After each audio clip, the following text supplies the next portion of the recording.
સુરતના માંગરોળમાં ભીષણ આગ લાગી. પીપોદરામાં પોલિએસ્ટર યાર્ન બનાવતી કંપનીમાં આગની ઘટના સામે આવી હતી.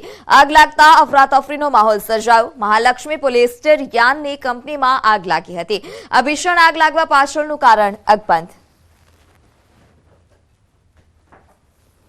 તો આગ લાગવા પાછળનું કારણ અકબંધ છે. પોલિએસ્ટર યાર્ન બનાવતી કંપનીમાં ભીષણ આગ લાગી હતી. સુરતના માંગરોળની આ ઘટના કે જ્યાં પીપોદરામાં આવેલી કંપનીમાં આગ લાગી હતી. હાલ અત્યારે આગ કાબૂમાં લેવામાં આવી છે.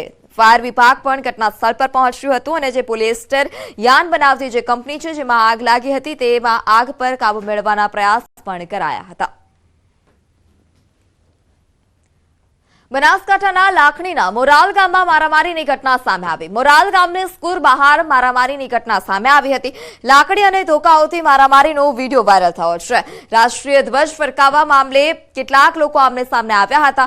મારામારીમાં 4 થી વધુ લોકોને ઈજા પહોંચી છે. જોકે આ વાયરલ વિડીયોની પુષ્ટિ ન્યૂઝ 18 ગુજરાતી નથી કરતું.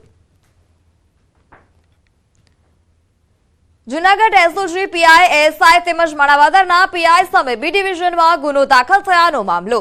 કેસની તપાસ પોરબંદર ડીવાયએસપીને સોંપવામાં આવી છે. અરજદારોના ખાતા અને ફ્રીઝ કરવા માટે લાખો રૂપિયાની લાંચ માંગ્યાનો પણ આરોપ છે. ડીઆઈજી કચેરીના પીઆઈ દ્વારા 3 પોલીસ અધિકારીઓ વિરુદ્ધ ફરિયાદ દાખલ કરાઈ છે. સમાચારમાં આગળ વાત કરીએ રાજકોટની તો રાજકોટમાં બેફામ બાઇક ચાલકે અકસ્માત સર્જ્યો. જેતપુરમાં બાઇક ચાલકે રાહદારીને અડફેટે લીધો હતો. બાઇક પલટી મારતા 3 લોકો ઈજાગ્રસ્ત થયા છે. બાઇક ચાલકો નશાની હાલતમાં હોવાની પણ શક્યતા સેવાઈ રહી છે. ઈજાગ્રસ્તોને હાલ અત્યારે હોસ્પિટલ ખસેડવામાં આવ્યા. પોલીસે સમગ્ર મામલે વધુ તપાસ હાથ ધરી છે. ભરૂચમાં બેફામ ટેન્કર ચાલકે માસૂમનો જીવ લીધો. વાલિયા રોડ પર આનંદ હોટલ નજીક અકસ્માત સર્જાયો. સમગ્ર પરિવારને અડફેટે લેતા 5 વર્ષીય દીકરાનું મોત નીપજ્યું. પોલીસે ટેન્કર ચાલકની અટકાયત કરી. પરિવારને અડફેટે લીધા હતા. ટેન્કર ચાલકે ટક્કર મારી હતી. પોલીસે હાલ અત્યારે ટેન્કર ચાલકની અટકાયત કરી છે અને આ અકસ્માતમાં 5 વર્ષના માસૂમનો જીવ હોમાયો છે. રાજકોટની જૂની માર્કેટિંગ યાર્ડ સામેની ઇલેક્ટ્રિક શોપમાં આગની ઘટના સામે આવી. લાખો રૂપિયાનો સામાન બળીને ખાખ. ઘટના સ્થળે પહોંચેલી ફાયર બ્રિગેડની ટીમે ભારે જહેમત બાદ આગ પર કાબુ મેળવ્યો છે. આગની ઘટનામાં કોઈપણ પ્રકારના જાનહાનિના સમાચાર નથી.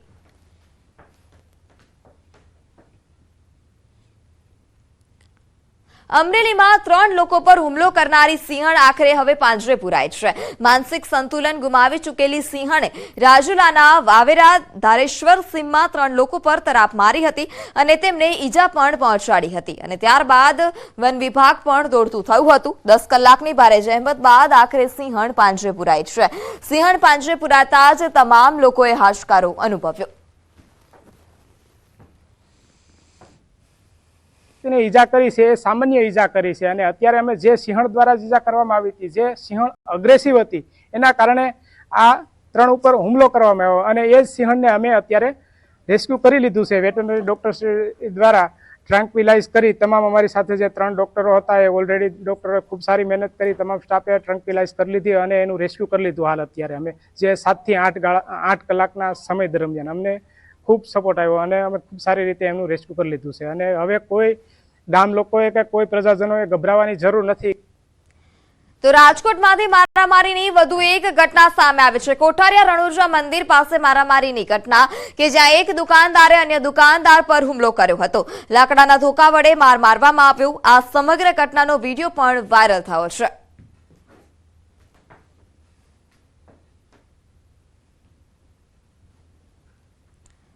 સુરતના કતારગામ વિસ્તારમાં અસામાજિક તત્વોનો આતંક સામે આવ્યો છે. 8 થી 10 શખ્સોએ કારના કાચ તોડ્યા હતા.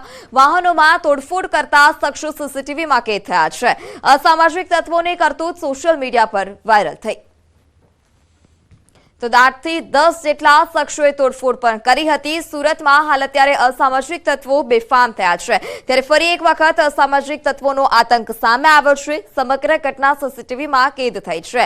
8 થી 10 જેટલા લોકોએ કારના કાચ પણ તોડ્યા હતા. વાહનોમાં પણ તોડફોડ કરી હતી.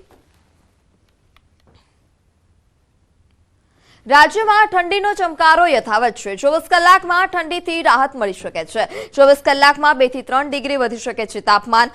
17 શહેરમાં 15 ડિગ્રીથી પારો નીચે પહોંચ્યો છે. 10 ડિગ્રી તાપમાન સાથે નલિયા, ઠંડુગાર, ગાંધીનગર અને વડોદરામાં 11 ડિગ્રી તાપમાન છે. રાજકોટ, ડીસા, ભુજમાં 12 ડિગ્રી તાપમાન નોંધાયું છે.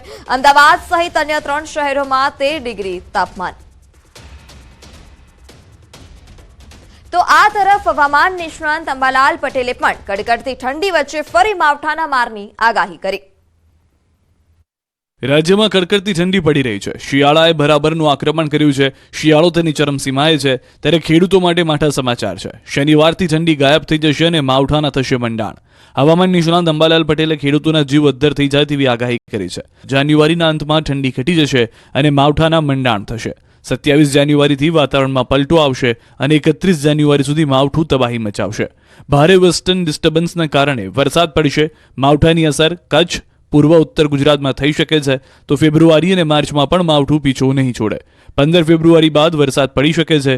ફેબ્રુઆરીમાં બેવડી ઋતુનો અનુભવ થશે.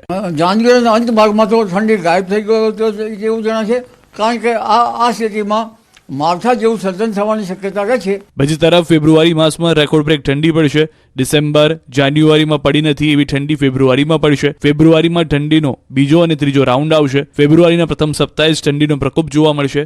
તો 12 અને 13 ફેબ્રુઆરીએ ગુજરાતમાં ઠંડીનો મારો રહેશે. ફેબ્રુઆરીમાં ઠંડીનો રાઉન્ડ આવી શકશે અને આ ફેબ્રુઆરીનો રાઉન્ડ જે છે એ લગભગ ડિસેમ્બર, જાન્યુઆરી માસમાં ઠંડી નથી આવી તેવી ઠંડી હવે જાન્યુઆરીના અંતમાં, ફેબ્રુઆરીની શરૂઆતમાં અને ફેબ્રુઆરી માસમાં